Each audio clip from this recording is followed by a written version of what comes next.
Pak Abang masih dengar suara saya kan, Bang? Iya, dengar-dengar. Iya, selamatkan dulu diri Abang, baru Abang bisa menyelamatkan keluarga Abang. Abang ragu-ragu dengan kitab Abang, karena memang kitab Abang itu ditulis tidak sejaman dengan Yesus. Iya, kemarin ada pendeta itu nanyain saya, kenapa Hmm. nggak pernah ibadah? Saya bilang, kenapa Yesus kita ada dua? Saya bilang gitu. Iya, Kristus yang Banyak mana ini? banyak orang yang bilang Yesus ada dua, Yesus ada dua. Sudah imani saja kata si pendeta itu.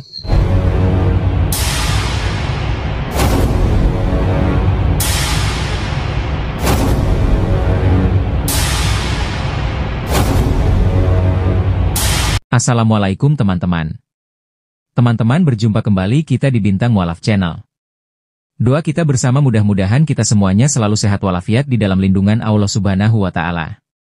Kesempatan kali ini kita akan menyimak sebuah perdebatan yang serius antara mualaf Nora Aritonang versus seorang pemuda Kristen bernama Krishna. Teman-teman, ternyata imbas perdebatan antara Bang Zuma versus RK beberapa hari yang lalu membuat keimanan umat Kristen terguncang. Dari perdebatan itu, umat Kristen mengetahui ternyata Yesus ada dua. Nah, hal inilah yang membuat pemuda Kristen bernama Krishna ini lalu mulai jarang beribadah ke gereja. Dan hal itu membuat pendetanya bertanya kepada Krishna, "Kenapa jarang ke gereja?" Lalu Krishna bertanya balik kepada pendetanya, "Kenapa Yesus ada dua?" Dan lalu pendetanya pun menjawab, "Yesus ada dua, imani saja." Dan lalu pemuda Kristen bernama Krishna ini semakin meragukan isi Bibelnya sendiri. Dan ujung-ujungnya pemuda Kristen ini berniat mau mualaf. Teman-teman, langsung saja mari kita simak videonya. Ya, Nah, kalau saya mengatakan itu adalah suara sibilis, saya tidak bisa menyebut IBLIS karena nanti takut kena benet. Apakah Abang menerimanya?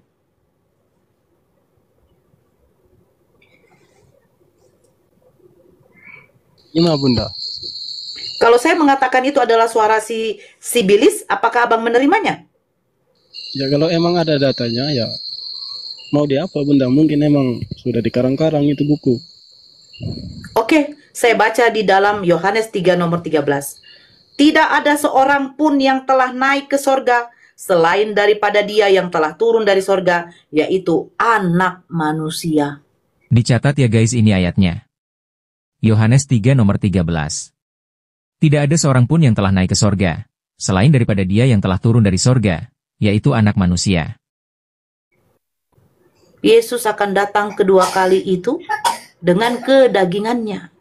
Bagaimana Dia bangkit seperti anak manusia, dan Dia juga naik ke sorga seperti anak manusia, dan turun juga seperti anak manusia. Kalau Kristen selalu ngotot mengatakan, oh itu suara Yesus, buktikan kepada saya bahwa cahaya itu adalah cahaya Yesus. Karena di dalam Lukas 10, Yesus sudah mengatakan, iblis juga berbentuk cahaya. Lukas 10 nomor 18. Lalu kata Yesus kepada mereka, "Aku melihat iblis jatuh seperti kilat dari langit." Yesus mengatakan sendiri, iblis itu turun dari langit seperti kilat. Tapi Yesus tidak mengatakan anak manusia akan turun dari sorga itu seperti cahaya kilat. Tidak ada. Nah, kira-kira siapakah yang dijumpai oleh Paulus? Yesus anak Maria atau bukan? Karena di Galatia 1 nomor 11, apa yang dikatakan Paulus? Aku menegaskan kepadamu, saudara-saudaraku, aku memberitakan Injil bukan dari manusia. Galatia 1 nomor 11. Sebab aku menegaskan kepadamu, saudara-saudaraku, bahwa Injil yang kuberitakan itu bukanlah Injil manusia. Karena Injil yang diterima ini bukan dari manusia. Pertanyaannya, Injil siapa yang diterima oleh Paulus? Bukan dari manusia. Yesus menegaskan bahwa Dia adalah anak manusia. Kira-kira siapa? Bangkir Krishna. Hello.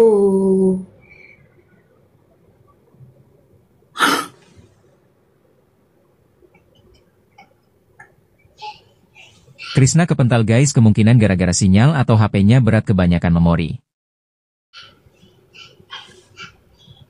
Moderator.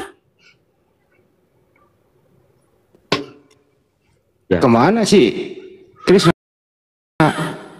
jatuh. Aku nggak ada kuasa untuk menurunkannya. Sinyalnya nggak bagus dari kemarin. Signalnya ya kayaknya dia. Iya, Iya.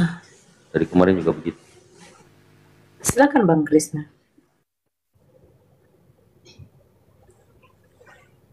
Bang, Ya, maaf Bunda, tadi dikeluarin. bukan abang punya signal, jaringan nggak bagus. Enggak, dia langsung keluar ke menu beranda. Iya, berarti signal abang, jaringan abang. Oh, Abang bawa KTP ke sana. enggak Bun. Udah bang, asyhadu aja kita yuk. Abang udah Nanti, Bunda, bingung nanti dengan kita. saya konfirmasi dulu sama orang tua. Kalau menuju keselamatan tidak bisa konfirmasi bang. Orang tua tidak menjamin keselamatan bagi kita. Kita menyelamatkan diri kita dulu, baru kita meminta kepada Allah untuk menyelamatkan keluarga kita yang lain, abangku. Begitu konsepnya. Begini Bunda, saya ini kan masih hidup campur sama orang tua. Saya juga hidup campur sama orang tua dulu bang. Ya, kalau dia tidak terima, nanti saya diusirnya. Saya diusir saya tidak masalah bang, asalkan saya tidak mau masuk neraka.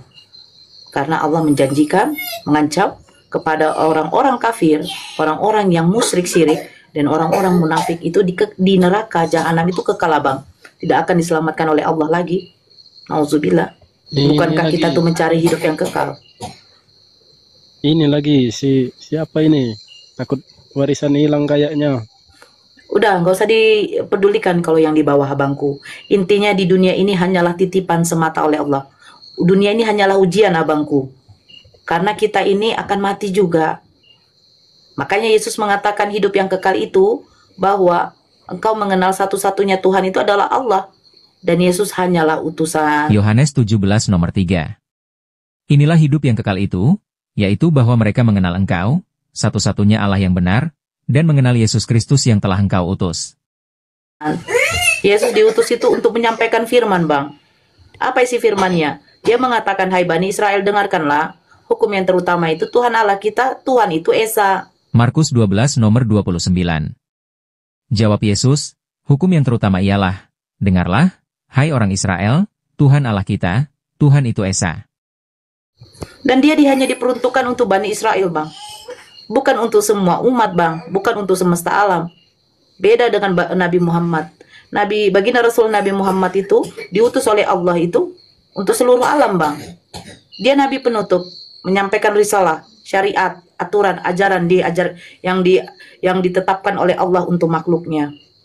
Bagaimana menyembah kepada Allah, bagaimana kita beriman kepada Allah dan mengakui bahwa satu-satunya Tuhan itu hanyalah Allah. Seperti yang Yesus katakan, aku bersyukur kepadamu Bapa, Tuhan langit dan bumi. Matius 11 nomor 25. Pada waktu itu berkatalah Yesus, aku bersyukur kepada Mu, Bapa, Tuhan langit dan bumi, karena semuanya itu engkau sembunyikan bagi orang bijak dan orang pandai, tetapi engkau nyatakan kepada orang kecil. Yesus punya Tuhan, Musa punya Tuhan, Abraham punya Tuhan, Ishak punya Tuhan, Yakub punya Tuhan. Semua nabi-nabi punya Tuhan, Daud punya Tuhan. Apakah Tuhan mereka kelihatan? Yesus sendiri mengatakan, Bapa yang mengutus aku, suaranya tidak bisa kau dengar, rupanya juga tidak bisa kau lihat. Di dalam Keluaran 33 nomor 20. Apa dikatakan Tuhan kepada Musa? Tidak ada yang bisa hidup bila melihat wajahku.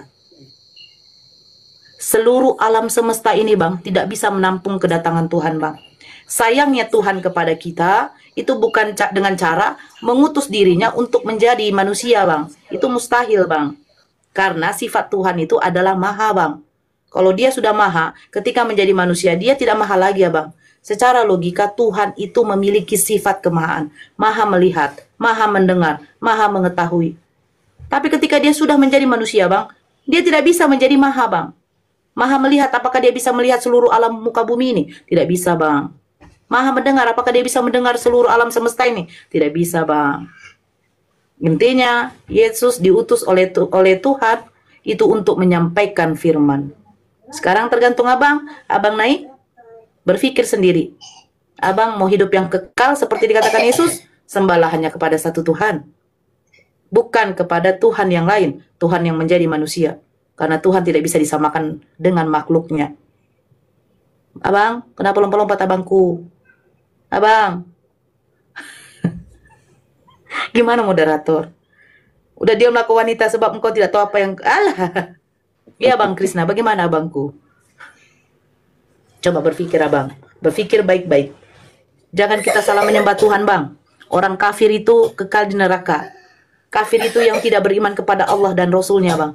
Kenapa keluar terus, Abang jaringan abang, terus HP abang gak kuat mungkin. Iya betul, udah berat ini bunda. Oh berat bang. Kalau masuk ke TikTok itu lama nunggunya. Berarti RAM abang sudah penuh.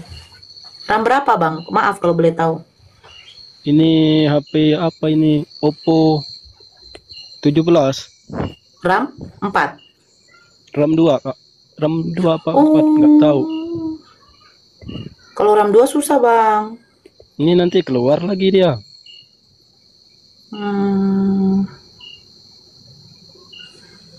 Iya hapus dulu cacenya bang. Tapi nggak apa-apa. Abang masih dengar suara saya kan bang? Iya dengar. Iya selamatkan dulu diri abang. Baru abang bisa menyelamatkan keluarga abang. Abang ragu-ragu dengan kitab abang. Karena memang kitab abang itu ditulis tidak sejaman dengan Yesus. Iya kemarin ada pendeta itu nanyain saya, kenapa nggak pernah ibadah? Saya bilang, kenapa Yesus kita ada 2? Saya bilang gitu. Iya, Kristus yang mana ini? Banyak orang yang bilang Yesus ada 2, Yesus ada 2. Sudah imani saja kata si pendeta itu. Itu yang saya bingung itu bang. Begini aja deh bang, kalau logika kita ya, gak usah kita ke Kristus saja ya bang. Bapa Tuhan bukan Tuhan, betul kan? Yesus Tuhan bukan Tuhan. Roh Kudus itu Tuhan bukan, dia bagian dari diri Bapa itu sendiri. Karena dia adalah roh yang masuk ke dalam diri Yesus. Secara logika bang, apakah ada bab Tuhan yang besar, baru Tuhan yang menengah? Kenapa saya katakan begitu? Yesus mengatakan dia bersyukur kepada Bapa Tuhan langit dan bumi. Yesus tahu yang menciptakan langit dan bumi itu adalah Tuhan yang Maha Kuasa. Apakah mungkin Tuhan menjadi manusia, dia bersyukur lagi kepada Tuhan yang lain? Ini secara logika aja bang, gak usah Kristusnya. Ketika dia berdoa di Taman Getsemani, ya Bapa, jikalau cawan ini berlalu daripadaku. Ya Bapa, katanya. Ketika dia mengajarkan doa Bapa kami kepada murid-muridnya, Bapa kami yang ada di surga, dikuduskan namamu. Dia mengkuduskan nama Bapanya.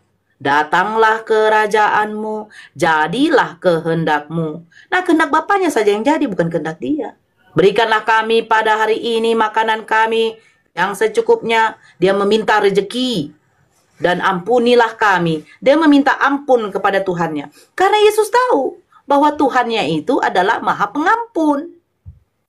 Jadi tidak perlu mengatakan bahwa dia utus anaknya yang tunggal, yang dikasihinya untuk menebus dosa. Karena sayangnya kepada manusia. Asal Bang Krisna tahu, dosa itu tidak penting.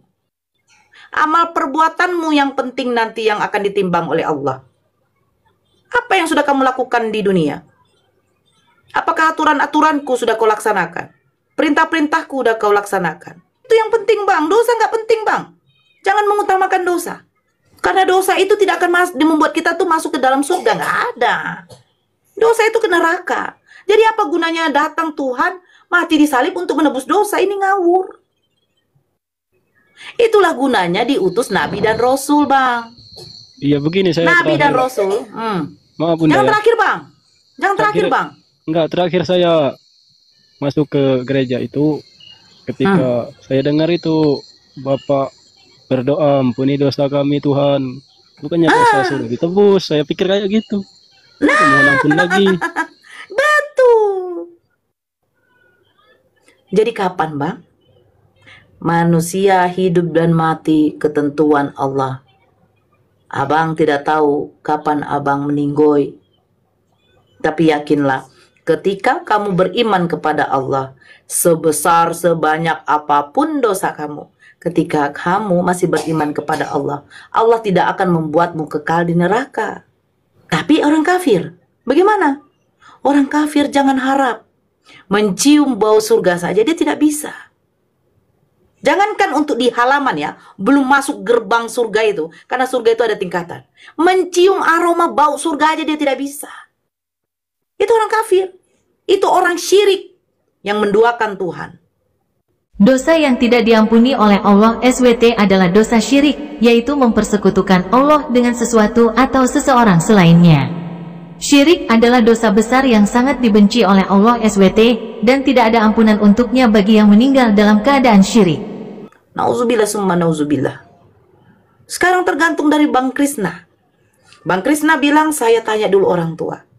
Bang, kita ke surga itu, ya, itu kalau kita cuma sendiri yang beriman kepada Allah, ya kita harus terima. Saudara-saudara kita kalau belum beriman kepada Allah, dia akan kekal di neraka. Tapi abang selamatkan dulu diri abang. Minta kepada Allah untuk dikumpulkan bersama keluarga abang nanti di jannah Allah. Selamatkan dulu diri kita, Bang. Sekarang tergantung dari Bang Krisna. Panjang lebar kita berdiskusi soal Bible. Abang sendiri mengatakan, saya juga ragu-ragu penulisan Bible bagaimana. Jadi mau sampai kapan? Abang yakin umur abang masih panjang nanti? Itu Bible itu teks aslinya gimana sih, Bun? Teks aslinya itu bahasa Yunani, Bang. Bahasa Yunani ya. Saya Iya. belum pernah lihat itu. Ya memang nggak ada, Bang. Mana originalnya, Bang? Memang nggak ada. Yang hanya beberapa lembar kodeks tiba-tiba menjadi begini, Bang. Tapi pas saya lihat itu buku Yunani kuno itu apa, agama kami itu buat apa, memperbesar agama Yunani kuno, jadi dibuatlah Kristen itu, Bunda. Ya, seperti itu memang. Itu yang sering saya pikir, kenapa hampir sama itu perjalanannya si Dewa Hermes itu. Saya bilang sama ibu saya itu kan, Apa dibilangnya? itu hanya ini buku sejarah, kata ibu saya. Kalau buku yang benar kita ada di Bible, bilang gitu ibu saya. Saya baca juga Bible itu, tapi nggak ada yang ini masuk. Iya, Bang. Itu kontradiksi, Bang, banyak. Maaf. Soal Yesus dibangkitkan aja berbeda cerita dari Matius, Markus, Lukas, Yohanes. Coba abang baca baik-baik tentang kebangkitan Yesus. Berbeda sekali, Bang. Bukankah Yesus, katanya nubuatan Yesus ini seperti nubuatan tentang Nabi Yunus. 3 hari 3 malam di dalam perut ikan, dia tidak mati. Betul tidak? Matius 12 nomor 39 Alkitab Terjemahan Baru, TB. Tetapi jawabnya kepada mereka, angkatan yang jahat dan tidak setia ini menuntut suatu tanda. Tetapi kepada mereka tidak akan diberikan tanda selain tanda Nabi Yunus. Iya betul. Nah, Yesus diturunkan dari tiang salib, itu hari Jumat jam 6 sore, Bang. Pukul 18. Pergantian hari kalau menurut Yahudi, itu pada waktu maghrib. Jam 6. Nah, dari hari Jumat ke Sabtu, itu baru 1 hari, Bang. Nah, dari Sabtu sore ke Minggu, itu baru 2 hari, Bang. Tapi yang logikanya begini, bukankah hari Minggu, pagi-pagi subuh, datang Maria Magdalena ke kubur Yesus? Jumat ke Sabtu 1 hari, Bang. Sabtu ke Minggu, pagi. Nah, tapi katanya pada hari yang ketiga akan bangkit. Nubuatan tentang Nabi Yunus itu 3 hari, 3 malam. Tidak sesuai. Kalau saya saran sih, Bang, gak usah ditunggu lama-lama lagi, Bang. Mati hidup itu kita nggak tahu, Bang. Teman-teman, mari kita doakan untuk Bang Krisna ini mudah-mudahan segera mendapatkan hidayah dan segera bersyahadat. Terima kasih, mudah-mudahan bermanfaat. Wassalamualaikum warahmatullahi wabarakatuh.